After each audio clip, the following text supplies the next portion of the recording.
Hello, in this presentation we will set up new company information into QuickBooks Online. We will have a comprehensive QuickBooks Online course soon, if not available yet. We also have a comprehensive Excel course which complements the QuickBooks courses and a QuickBooks Pro desktop version course you can find at the link below. Now that we have the new file set up, we're going to enter some of the company data into the file. Remember, there's three main areas that we enter data in. We have this area over here, the icon that will show the sidebar. We have the plus arrow up here that will turn into an X as we see the information for normal day-to-day input information. And then we're going to have the cog here, and that's going to give us what we want at this time, which will give us the company information. So we'll select the cog, and then we're going to go over to the Your Company, and we want to set up our account and setting information. So we will go into account and setting. We'll see the menus on the left-hand side where we have company, billing, sales, expenses, payment, and advanced. We're going to start off in the company section. So we are in the company. That will be the default as we go in here. We have the company name, company type, and contact information. We could up here put a logo in. It's not required, of course, but I'm going to try to put a logo in. And so we're just going to click on that logo. We're going to say plus, select this plus arrow. I'm going to go to my desktop where the logo is located, most likely or hopefully. Scroll down to the logo and just have this guitar be the logo.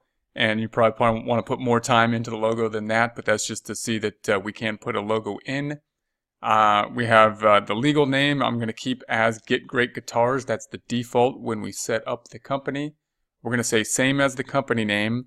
And then we're going to put in the EIN or Social Security, depending on if we're a sole proprietor, which it would be a Social Security unless we got an EIN number. Or the EIN, it's useful to get an EIN even if you're a sole proprietor, even if you don't have a employees.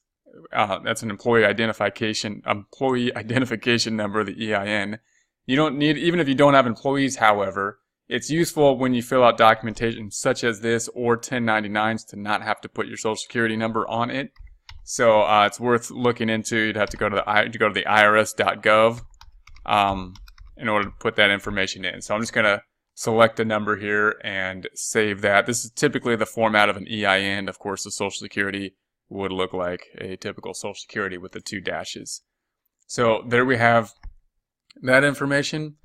Now I've saved it, and I'm going to go back here and just check it one more time. So we have that information has been saved. We're going to scroll down and then go to the company type and see what we have here. We've got the email address. We've got the customer facing email is going to be the same. Company phone number we can put here. The web page, of course, we can put here if we have an applicable web page. We're going to want to put down here in the address. We do want to make sure to have the address. These aren't required fields, but if we don't have the address there, then it's not going to show up on our invoices, and that could affect our billing and our payment and our receiving of payments. So we do want to put the address here, and that'll populate on many of our forms. So we have the information populated here. Of course, this is a fictional information or just an address, not at the address where you will not find a guitar shop at this address, most likely. So we've got the 244 West 23rd, New York, 10011, and we're going to go ahead and save that information. We're going to scroll down and see what else we have. We have the communications with Intuit marketing preferences. We're going to leave that as is, and then go to under the company in the left bar over here, billing and subscription. So a lot of these we're going to leave to the default. So this is going to be the billing information if we wanted to go into that information and set up a different type of billing setup with Intuit and QuickBooks. This is where we will have the upgrades and the downgrades. So we had the 3 versions of QuickBooks. So if we wanted to switch from one version to the other version, upgrade or downgrade, this is an area we can do that. Then we have the payroll information down here. No subscription at this time. We may look into the payroll information a little bit more as we go. We'll talk a bit about payroll and the payroll options when we get to paying payroll. And then we have the payments down here. We're going to keep that not subscribed. We're going to say checks and supplies. If we were to order checks, then we can go through the ordering of checks here. Checks are going to be something that we will, if we're printing them through QuickBooks, we'll still order outside checks that we can go through and print them with the QuickBooks software. We're then going to go to the tab over here. We're going to go to the Sales tab. So selecting the Sales tab. We could customize the forms up top. We're not going to go into this now. We're going to keep most of the defaults within the Sales tab. So we've got the preferred invoice terms. The default is going to be net 30, meaning they're going to be wanting to pay within the 30 days. Preferred delivery, we're going to keep that at none. The shipping, the customer field, the customer transaction numbers, service date, discount, and deposit, we're going to keep those as off at this time. Product and service, show product service column on the sales forms, we're going to keep that on. We're going to keep the defaults here, except we do want to track inventory quantity on hand. So that's going to allow us to track the inventory. We're going to be selling guitars. We're going to show both the inventory of selling the guitars as well as having some service items that we will be inputting. So we're going to see if we can turn this on. We'll check both of these here. So I'm going to say track inventory quantity on hand and track quantity and price. And then we'll save that information. So we'll save that and say turn on tracking. Track inventory quantity on hand. Also turn on show item tables on expense. We're going to say OK. Then we've got the messages here. So we're going to keep the default on the messages. This is typically going to be messages that if we're given in terms of payment type messages, here's your invoice message. If we're going to email the invoice and the receive payment message. Reminders. So we'll select the reminders here. This is going to be a reminder, typical, just normal email. This is a default message, by the way, that QuickBooks has to remind, in this case, that we need payment. We haven't received payment yet. We have the online delivery. We're going to keep that as the default at this time.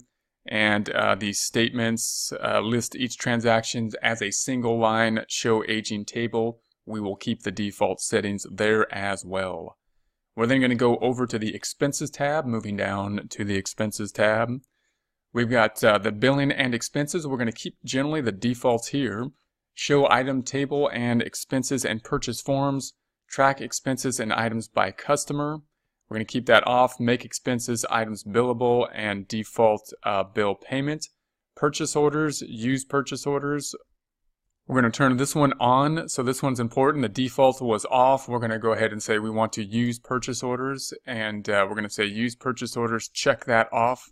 We're not going to enter anything into the custom fields at this time, and we're not going to have the custom numbers. We're going to let QuickBooks select the numbers as they go, meaning it'll be in order by the order of purchase orders. So we're going to say save on that. And then we've got messages. We'll keep the messages as the default. Please find our purchase order. We're going to keep that as the default. We could customize that, of course, if we so choose. We're going to go to the payment options, and we're in the company tab on the left-hand side. We're going to payments. So payments, get paid fast. We're going to keep the default settings here. Existing account, we're going to keep these default settings in the payment options. We're going to go to the Advanced tab, so Company and Advanced tab. So Accounting, this is where you can set up your fiscal year if it's different. Now note that usually I think of a fiscal year as what month it ends, meaning December 31st is the year end. They're putting the beginning date, so just keep that in mind. Don't think that this is a January year end. It's the January start, which means it's a December year end.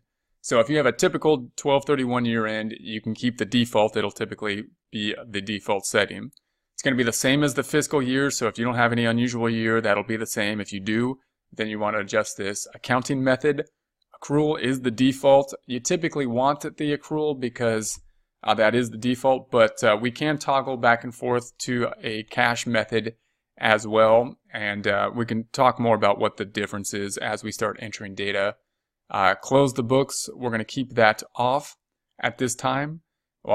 Company type, tax forms, this will be more or less relevant depending on how you're setting up your tax forms and how to print this information. If you're using the information to print the tax form or compile that data separately. In essence, if you are a sole proprietor, you would have a 1040. If you are some other type of entity, partnership, S corporation, corporation, you could select the other forms here. Chart of accounts. We have account numbers off. Unless you really understand the account numbers and how to order the account numbers, you may not want them because it's very easy to set up the wrong account numbers. If you're experienced with account numbers, they can be very useful, but you have to know how to set them up correctly, or else you're going to have some funny looking account numbers. So we'll talk a little bit about that as we see the chart of accounts, but if you're not familiar with that, then I would leave that off. What it's going to do is then be in order by first account type, as it always would be, even if we used account numbers, and then by alphabetical order. Categories, we're going to say keep the defaults here, track class and track location. Automation. This stuff is actually very useful, so we're going to keep the defaults primarily. So pre-fill with previously entered content. That'll help you a lot when we enter a second month's worth of data, because it'll start to apply that information from the prior month. Automatically apply credits. That also really helps to us to see if there is a credit and whether or not we want to apply. Automatically invoice unbilled activity. We're going to keep the default at this time. Copy estimates, which is off. Copy estimates to invoice, we're going to keep that default off. Automatically apply bill payments, we're going to keep the default and have that on. Projects, organize all job related activity in one place, we're going to keep the default there. Time tracking, we're not going to do too much of the time tracking here. QuickBooks has a good time tracking tool, but oftentimes people will use time tracking outside and then use QuickBooks in order to bill the time and or enter it into payroll. Currency, we're going to have the home currency, it will be the dollar. Multi-currency, we're just going to have one here. It's going to be a simplified item. Other preferences, date format. This is the current date format. If you would like some other format, we could choose some other formats. Number format will be here. Again, if you want to put it in some other format, you can choose to do that. Custom label, customers will keep the default. Warn if duplicate check number is used. Very useful, because that's going to be one of our checks against having error or fraud or theft, is to have check numbers not show up duplicated. Warn if duplicate bill number is used. We're going to keep the default as off. Sign me out if inactive for an hour. So we're going to keep that default, meaning it's going to sign us out. So if we just leave the computer on, it's going to sign us out. That will be it. We're going to say done on those settings.